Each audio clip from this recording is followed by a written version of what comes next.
চারিদিক থেকে মানে পৈশাচিকভাবে একটা মানুষের উপর একটা মানুষ এভাবে হামলা করতে পারে, এটা আসলে কল্পনা করা যায় না।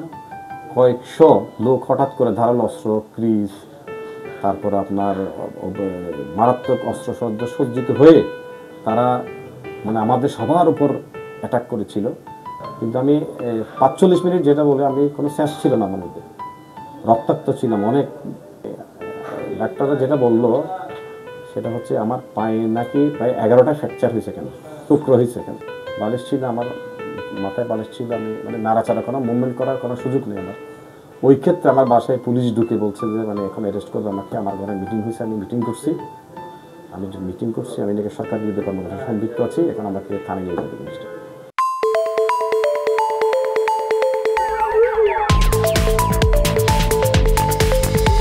প্রিয় দর্শক, আসসালামু আলাইকুম। 1971-এ মহান মুক্তিযুদ্ধের সকল শহীদের প্রতি শ্রদ্ধা জানিয়ে শুরু করছি ফ্ল্যাশ টিভির আয়োজিত ফিরে দেখা আমার আমি। ফিরে দেখা আমার আমিতে আপনাদের সবাইকে স্বাগত। দীর্ঘ 15 বছর শেখ হাসিনার শাসনামলে এদেশের হাজারো মানুষ গুম, হত্যা, অত্যাচার, অপমান, লাঞ্ছনার শিকার রয়েছে। হাজারো মানুষের ভিতর হাজারো না বলা কথা। আর এই না বলা কথা বলার জন্য আজকে আমাদের সাথে উপস্থিত আছেন চট্টগ্রাম মহানগরের সাবেক ছাত্রনেতা, বিএনপি মনোনীত কাউন্সিলর প্রার্থী 3 নম্বর ওয়ার্ড, চট্টগ্রাম সিটি কর্পোরেশন এবং বায়েজিদ বোস্তামি থানার সিটিজেন্স ফোরামের সাধারণ সম্পাদক এবং বায়েজিদ থানা বিএনপির সাধারণ সম্পাদক প্রার্থী জনাব ইসমাইল হোসেন। আমরা জনাব ইসমাইল হোসেনের দীর্ঘ 15 বছরের না বলা কথা নিয়ে গল্প শুনবো এবং জানবো কেমন ছিল এই 15 বছর, কেমন কেটেছে 15 বছর। আসসালামু আলাইকুম, কেমন আছেন ভাইয়া? আছি আলহামদুলিল্লাহ, আপনি ভালো আছেন? জি আলহামদুলিল্লাহ ভালো আছি। বর্তমানে এখন ব্যস্ততা কেমন যাচ্ছে? হ্যাঁ আলহামদুলিল্লাহ, আগের চাইতে অনেক ভালো মনে হচ্ছে আমার কাছে। এখন ফ্যামিলিকে আগে যেভাবে সময় দিতে পারি নাই, রাজনীতি মাঠে যে আমরা কষ্ট করেছি, আমরা খুব ভয়ের মধ্যে ছিলাম, দীর্ঘদিন কষ্টের মধ্যে ছিলাম, কেন জানি মনে হচ্ছে এখন আমরা একটা ফ্রিডম, স্বাধীনতা আমরা লাভ করেছি।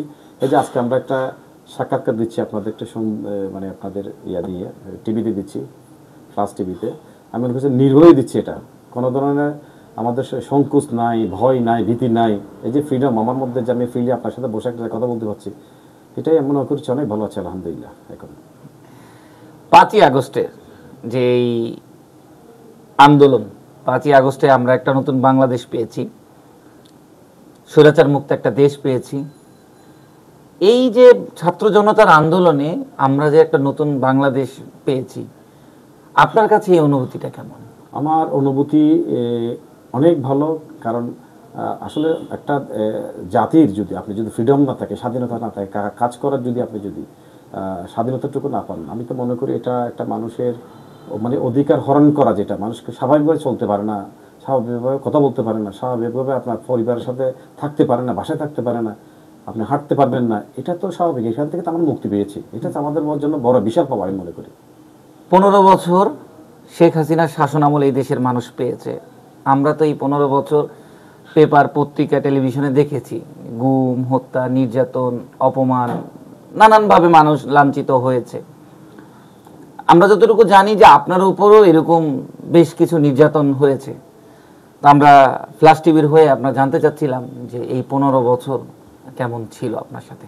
আসলে আপনি যে প্রশ্নটি করেছেন, আমি মনে করি আমার জীবনে ঘটে যাওয়া যে ঘটনা, আমি দুটি ঘটনা আমি বলবো আপনাকে, যেটা ঘটনার কথা আমার যখন স্মরণ হয় আমি নিজে আমার গা শির উঠে। আমি যে আপনার সাথে দাঁড়িয়ে এখানে বসে কথা বলছি, আপনার সাথে স্টেটমেন্ট দিচ্ছি, এটা আমার মনে হয় না আল্লাহ পাকের রহমত ছাড়া, ওনার দয়া ছাড়া আমি এখানে আসার কোনো সুযোগ ছিল না। অনেকটা আমি মৃত্যুর কাছাকাছি থেকে আমরা ফিরে এসেছি। 2023 সালে জুলাইয়ে 19 জুলাই মেবি আমাদের বাংলাদেশ জাতীয়তাবাদী দল চট্টগ্রাম মহানগরের উদ্যোগে একটা বিশাল আয়োজন করেছিলাম পদযাত্রা অনুষ্ঠান। এটা আমাদের চিটাঙ্গে শুধু বাংলাদেশব্যাপী হয়েছিল, সেন্ট্রাল প্রোগ্রাম। তো ওই প্রোগ্রাম আমরা বিশাল মিছিল নিয়ে প্রোগ্রাম করেছি। আমার মনে হয় সেদিন প্রায় 2 লাখের মানুষ হয়েছিল সেদিন ওই প্রোগ্রামে। এত বেশি মানুষ হওয়াতে কেন জানি মনে হচ্ছে আমাদের প্রতিপক্ষ যারা আওয়ামী লীগ ছিল তাদের মধ্যে একটা ভয়ভীতি কাজ করেছিল। তাদের মধ্যে যে একটা অ্যাগ্রেসিভ মুভমেন্ট আমি সেদিন দেখেছি। তারা বিভিন্ন এলাকাতে বিভিন্নভাবে আমাদের আক্রমণ করার জন্য চেষ্টা করেছিল।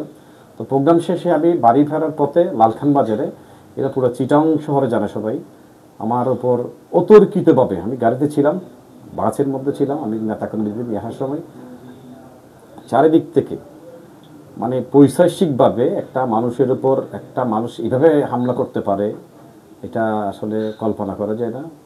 কয়েকশো লোক হঠাৎ করে ধারালো অস্ত্র, ক্রিজ, তারপর আপনার মারাত্মক অস্ত্রশস্ত্র সজ্জিত হয়ে তারা মানে আমাদের সবার উপর অ্যাটাক করেছিল। তো আমি সবাইকে, যেহেতু আমি নেতৃত্ব দিচ্ছিলাম সেটা প্রোগ্রামের দিন আমাদের এলাকায়, হ্যাঁ বাইজিৎ থেকে, তো আমি চাচ্ছিলাম যে এটা হচ্ছে, আমি একটু সেভ করার জন্য সামনে দাঁড়িয়ে গেলাম। তো তখনই তারা আমার উপর আঘাতটা করলো, আমাকে চিনে এমন আঘাত করলো আসলে আমি আর মানে কি বলবো, আমার অনেকটা আমি কমায় চলে গেছিলাম অনেকটা, প্রায় 45 মিনিট আমার কোনো সেন্স ছিল না। পরক্ষণেই দেখলাম, যখন জ্ঞান আসলো তখন দেখলাম আমার হাতে হ্যান্ডকাপ পরা, পুলিশ আমাকে টেনে নিয়ে যাচ্ছে। মানে আপনি অত্যাচার হয়েছেন, আবার আপনি গ্রেফতার? আমি গ্রেফতার হয়ে গেলাম।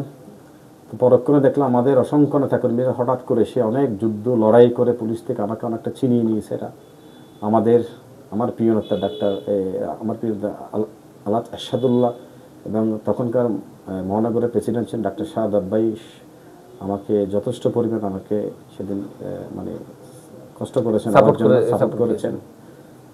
তো আমি আমাদের প্রিয় নেতা আশহাদুল্লাহ ভাইয়ের বদৌলতে আমি মনে করি জিনিসটা, ওনার যদি সেদিন ভূমিকা না রাখতো আমি নিশ্চিত মৃত্যু হইতো আমার।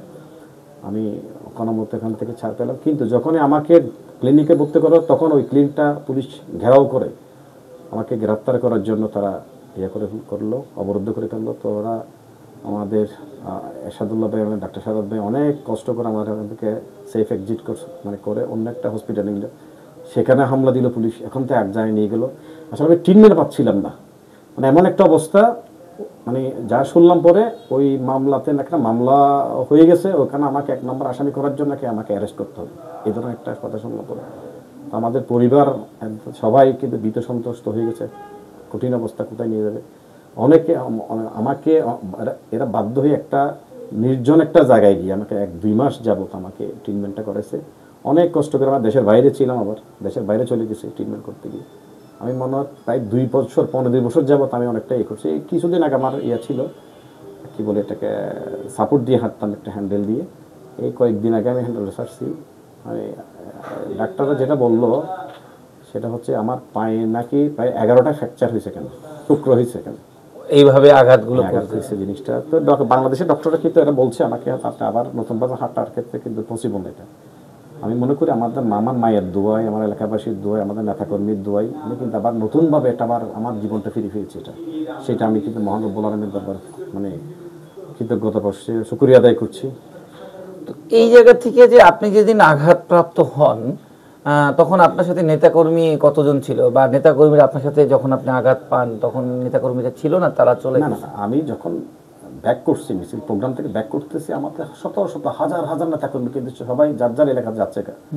তো এই ক্ষেত্রে আমার ছিলাম গাড়িতে, আমরা সবাই এই গাড়িতে মনে হয় প্রায় 70-75 জন ছিলাম আমরা সবাই মিলে। ওই গাড়িতেই অ্যাটাকটা করলো এরা, কোনো কারণ ছাড়া। জানতো যে আপনারা এই গাড়িতে আসতেছেন? এরাই বলতেছে, না বলছে, এরা বলছে এখানে বিএনপির লোকজন আছে, এখানে বিএনপির লোকজন আছে, অ্যাটাক করে জিনিসটা। আমাদের এলাকার আমার দলীয় নেতাকর্মী কিছু বাঁচার জন্য সবই বলছে, না এখানে কোনো পলিটিক্যালি কেউ নেই, এখানে একটু সেফ হওয়ার জন্য। ওরা কিন্তু মানে হয়তো আমি যেহেতু একটু পরিচিত মুখ, আমাকে দেখছে, কেউ দেখাই দিচ্ছে, ও দেখানো ওই আমাকে দেখা দেওয়ার সাথে সাথে আমার উপর চরমভাবে, আমার তো এমন মানে কি বলে এটাকে, পৈশাচিকভাবে আমার উপর নর বিশ্বাসটা যেটা করে এগুলি, এটার মাধ্যমে আমাকে মানে কায়দে করছে, মানে হামলা করছে। কিন্তু আমি 45 মিনিট যেটা বলে, আমি কোনো সেন্স ছিল না আমার মধ্যে, রক্তাক্ত ছিলাম অনেক।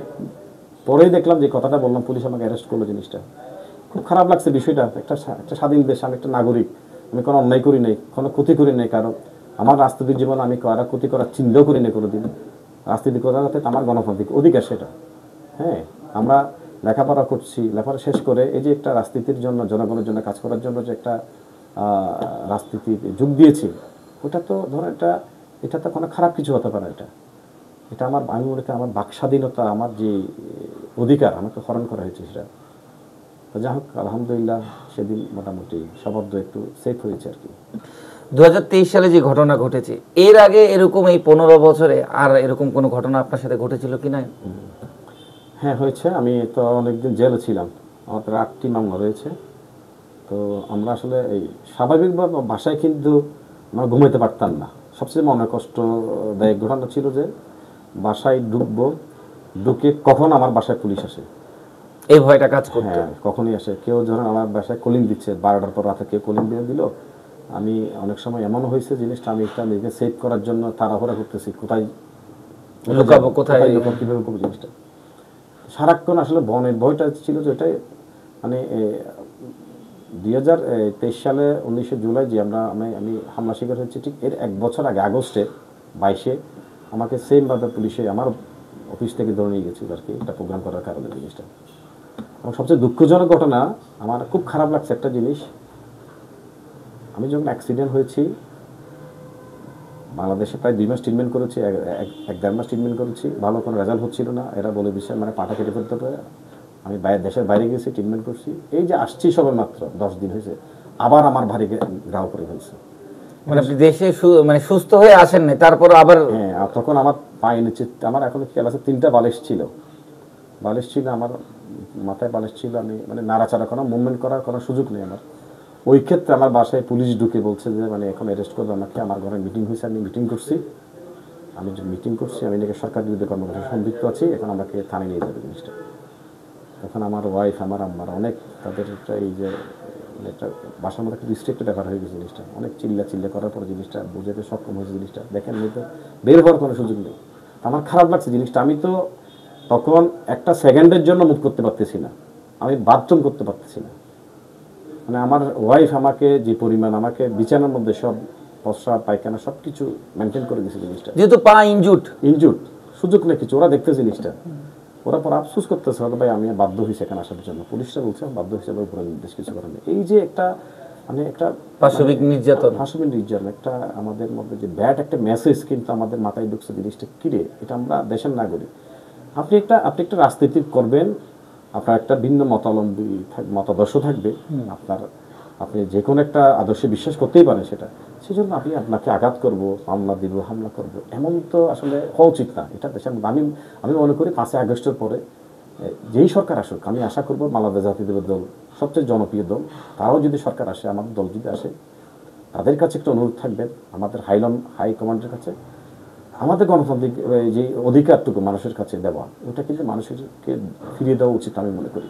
কারণ রাজনীতি করবো জনগণকে নিয়ে, আমি সাধারণ মানুষকে নিয়ে, আমি যদি জনগণের উপর যদি এই ধরনের কর্মকাণ্ড চালাই, আজকে দেখেন আওয়ামী লীগের এই যে একটা করুণ অবস্থা হচ্ছে, কেন হচ্ছে ভাই? একটা পুরনো দল, বাংলাদেশের মধ্যে সবচেয়ে পুরনো দল, এটা একটা তাদের যে ইতিহাস রয়েছে, ঐতিহ্য রয়েছে, তাদের যে একটা বিগত বর্ণাঢ্য রাজনৈতিক রয়েছে, তাদের একটা ইতিহাস রয়েছে, কিন্তু তারা কেন আজকে কঠিন বিপদ মানে করবে কেন হচ্ছে? এটা জিনিসটা তাদের এই যে একটা অ্যাগ্রেসিভ মুভমেন্ট ছিল, মানুষের উপর আঘাত করবে, হামলা করে, এগুলো যদি করে টিকে থাকা যায় না, এটা সবচেয়ে বড় প্রবণতা। আওয়ামী লীগ নেক্সট যারা সরকার আসবে তাদেরও উচিত যেন গণতান্ত্রিক যেই সমস্ত পন্থাগুলি আছে এগুলো একটু ফ্রি করে দেওয়া, কোনো মানে স্টপ না রাখা, জনগণের অধিকারটুকু মানুষকে ফিরিয়ে দেওয়া, এবং কারণে মানুষকে যেন মানুষ হয়রানি না করা, এটা আমি সবার কাছে একটা অনুরোধ রাখবো।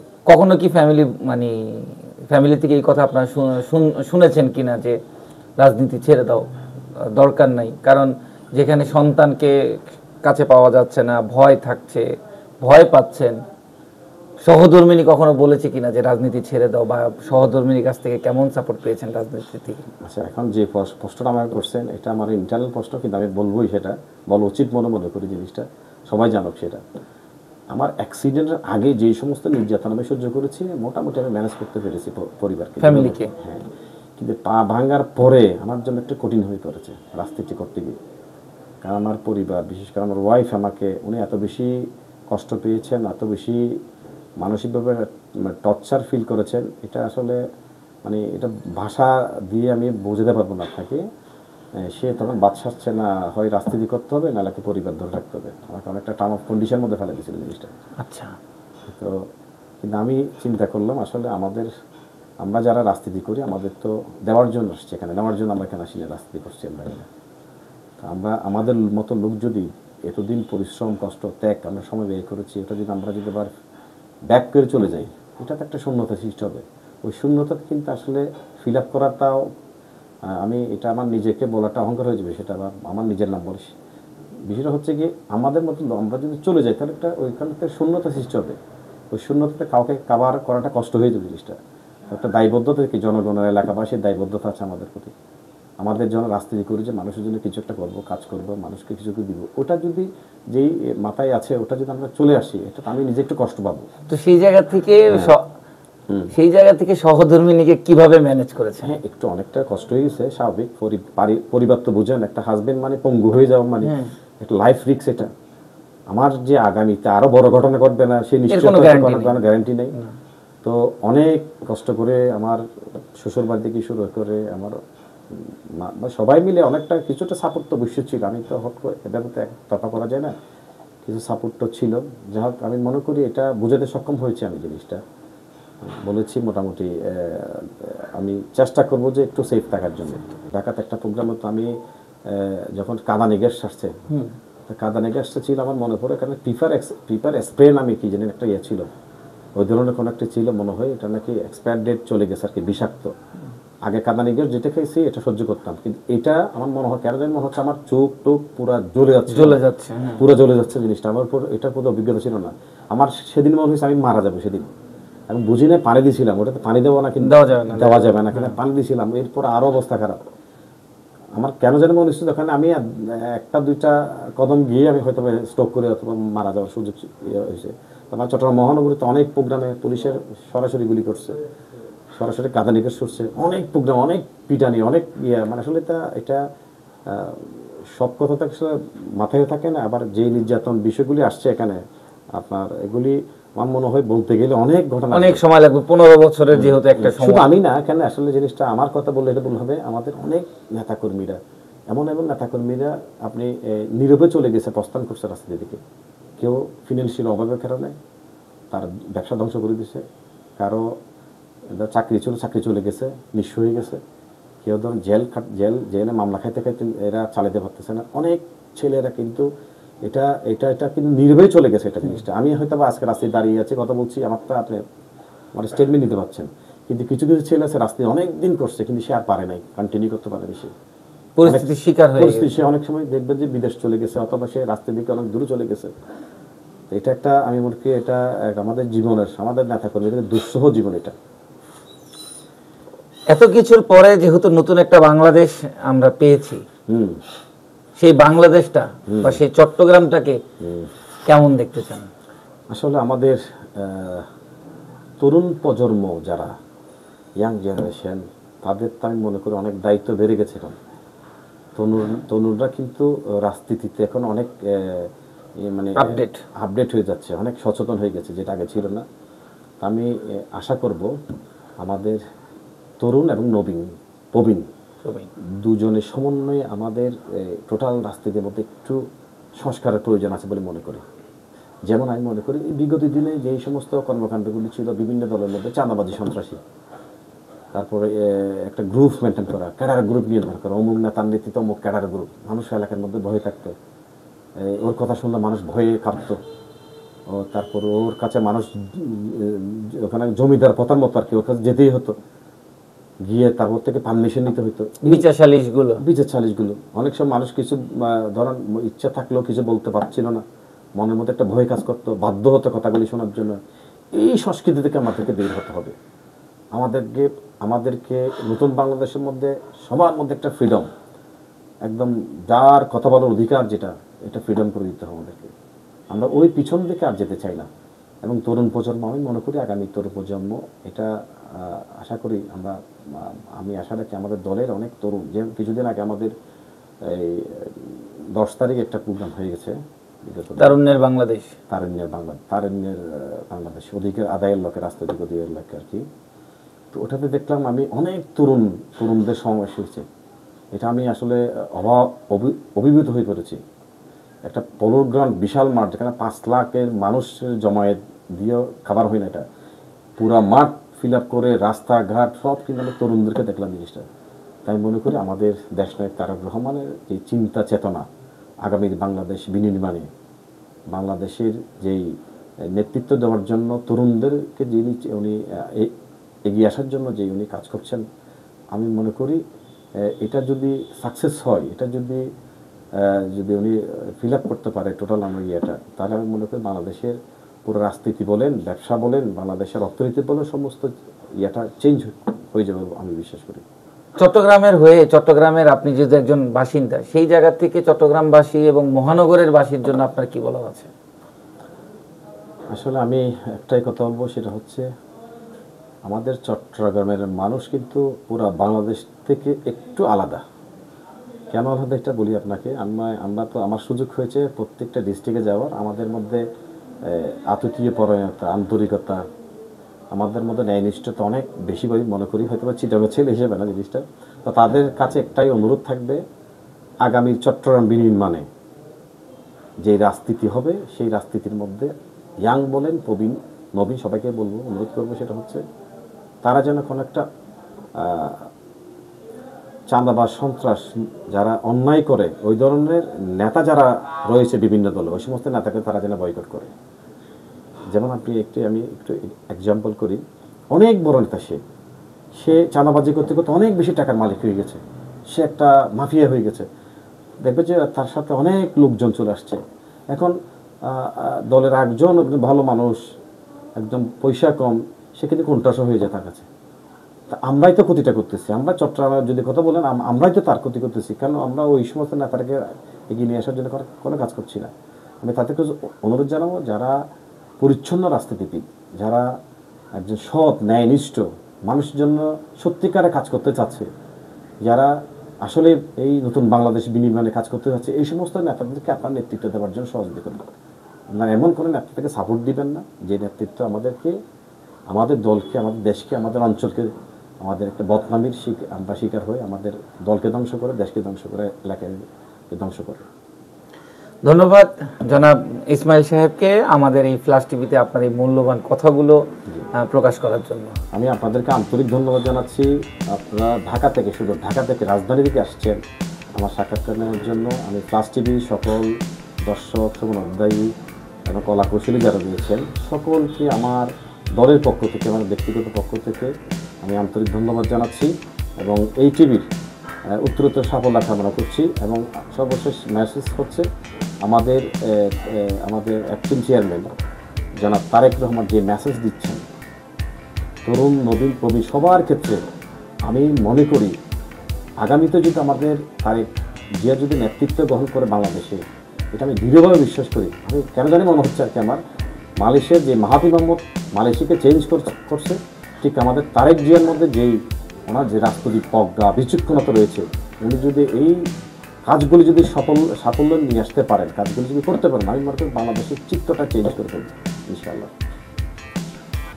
প্রিয় দর্শক, এতক্ষণ আমরা কথা শুনলাম একজন বাবার, একজন সন্তানের, একজন স্বামী। আমরা শুনলাম দীর্ঘ 15 বছরের গল্প, আমরা শুনলাম নির্যাতনের গল্প, আমরা শুনলাম অ্যাক্সিডেন্ট হওয়ার পরেও পুলিশের নির্যাতন। প্রিয় দর্শক, আমি কথা বলছি জনাব ইসমাইল হোসেন, যিনি চট্টগ্রাম মহানগরের সাবেক ছাত্রনেতা, বিএনপির মনোনীত কমিশনার প্রার্থী ছিলেন 3 নম্বর ওয়ার্ডের চট্টগ্রাম সিটি কর্পোরেশনের। বায়েজিদ বোস্তামি থানার সিটিজেন্স ফোরামের সাধারণ সম্পাদক বর্তমানে দায়িত্বে আছেন এবং বায়েজিদ বোস্তামি থানার বিএনপির মূল দলের সাধারণ সম্পাদক প্রার্থী জনাব ইসমাইল। আমরা জনাব ইসমাইলের এই দীর্ঘ 15 বছরের গল্প শুনলাম, আমরা শুনলাম নির্যাতনের গল্প, আমরা শুনলাম ফ্যামিলি ছেড়ে কিভাবে সময়গুলো কেটেছে। প্রিয় দর্শক, জনাব ইসমাইলের এই 15 বছরের গল্পগুলো আপনাদের কাছে কেমন লেগেছে অবশ্যই আমাদেরকে কমেন্ট করে জানাবেন এবং পরবর্তী পর্ব দেখার আমন্ত্রণ জানিয়ে আজকের মতো আমরা এখানেই বিদায় নিচ্ছি। সবাই ভালো থাকবেন, সুস্থ থাকবেন। আল্লাহ হাফেজ।